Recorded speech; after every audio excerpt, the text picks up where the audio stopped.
ได้ปลาไม่ได้ปลาไม่เป็นไรขอแค่ได้ออกมาก็สุขใจแล้วแก้ว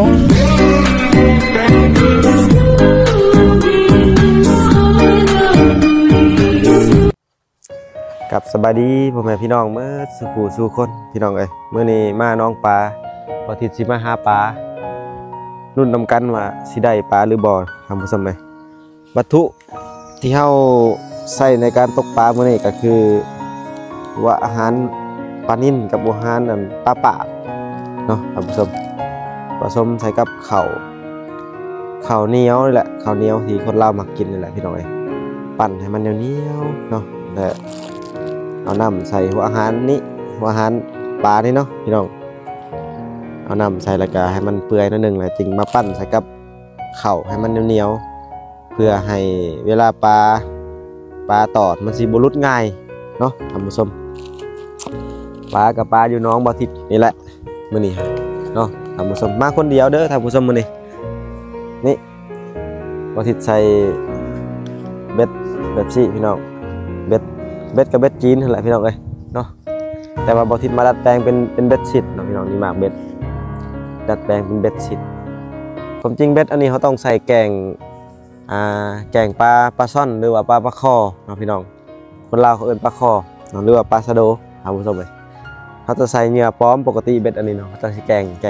งไปแล้วก็ดึงมาเนาะแกงไปเลยดึงมาพี่น้องเลยแต่ว่าบ่ทิศดัดแปลงมาเป็นเบ็ดชิดพี่น้องชิดปลาให้น้องกินเนาะรุ่นนำกันลองเบิ่งว่าสิได้ปลาหรือบ่ท่านผู้ชมมื้อนี้ปลานั่นหลายอยู่แต่ว่ามันบ่อยากกินเบ็ดปานใดพี่น้องเอ้ยเนื่องจากว่าเหยื่อของเฮาบ่100%เพราะว่าเหยื่อเฮาเฮ็ดวัตถุที่ว่าเฮามีตัวใดเอาตัวนั้นมาสิทธิ์นะพี่น้องบางทีบ่ทิศก็เอา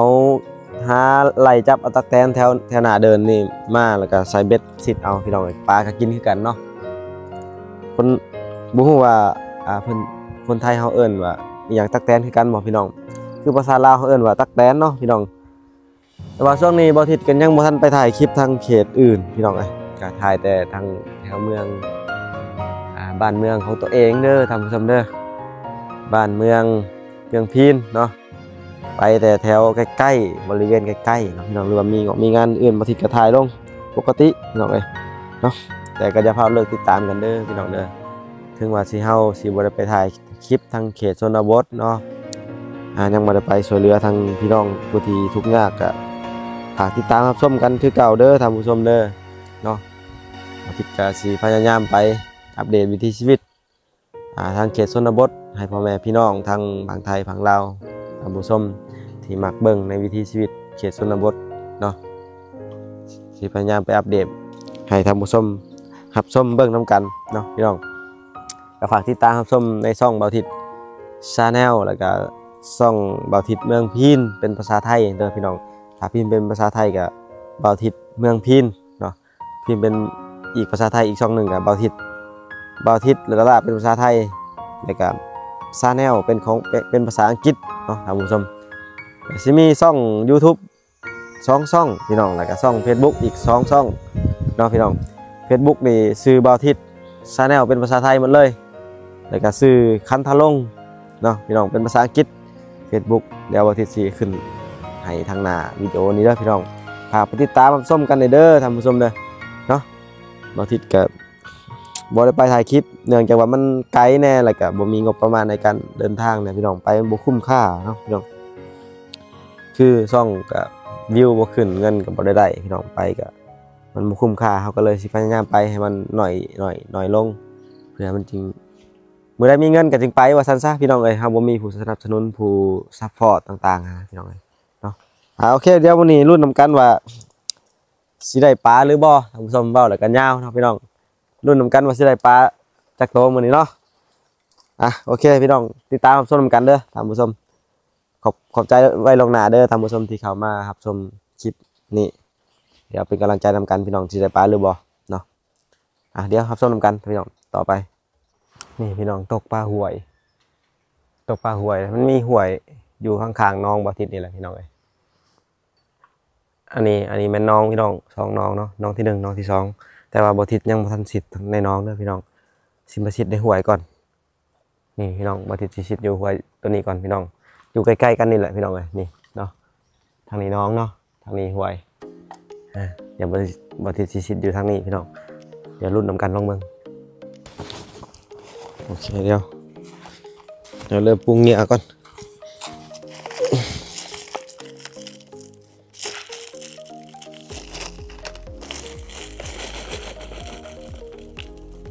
เหงื่อปลาพี่น้องต้องมาแช่น้ำให้มันเปื่อยก่อนจึงมาใส่กับเขานะ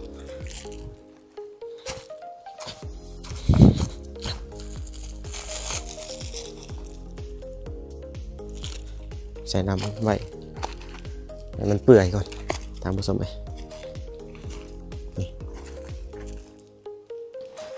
เดี๋ยวเอาเหงื่อตัวใหญ่ๆสิดลองเบิ่งก่อน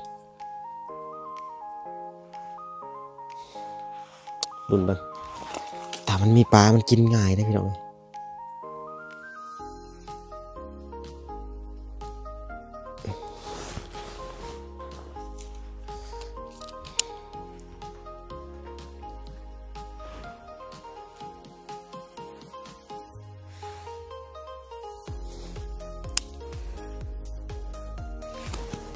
ต่อแล้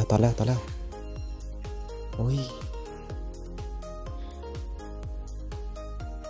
ปลาหลายพี่น้อง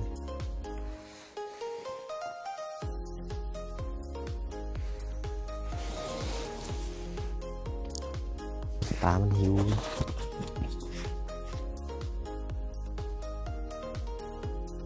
ดุดแล้วปะจัก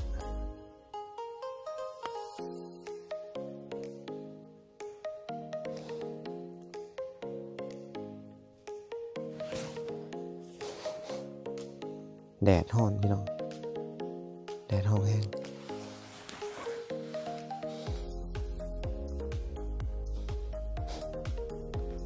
หมดแล้วหมดไวเลย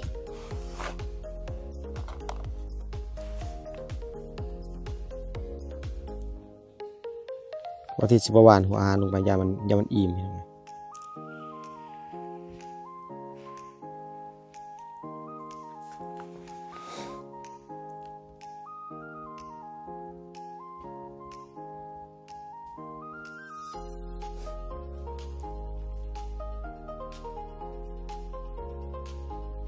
ปลาลายได้พี่น้องปลาลาย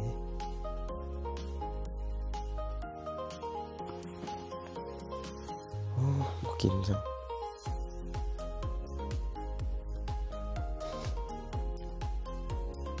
ปอมลึกปะบ่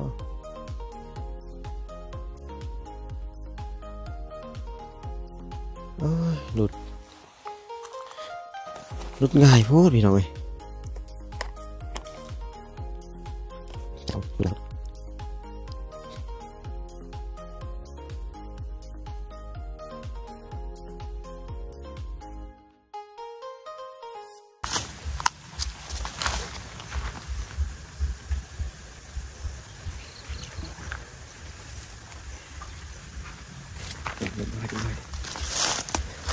ปลาใหญ่เดี๋ยวตึกใหม่ท่านผู้ชมเมื่อกี้ถึกปลาแล้วนี่เหงื่อปลาเดี๋ยวลองใหม่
ได้ปลาแล้วทำผสมบัดนี้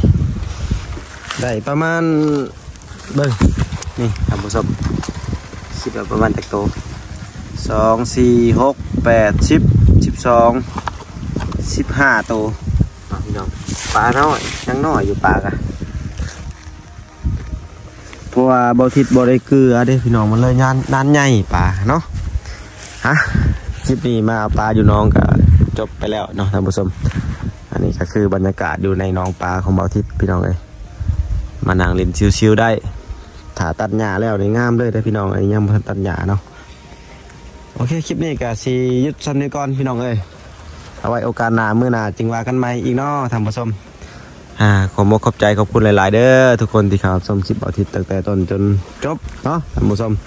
บ่ทิศก็สิขอปิดคลิปซ้ำนี้ก่อนพี่น้องเอ้ยสบายดีมาสุขสุขคนเด้อสุขภาพแข็งแรงร่ำรวยมาสุขสุขคนถึกเลข6โต10โตเด้อท่านผู้ชมเด้อ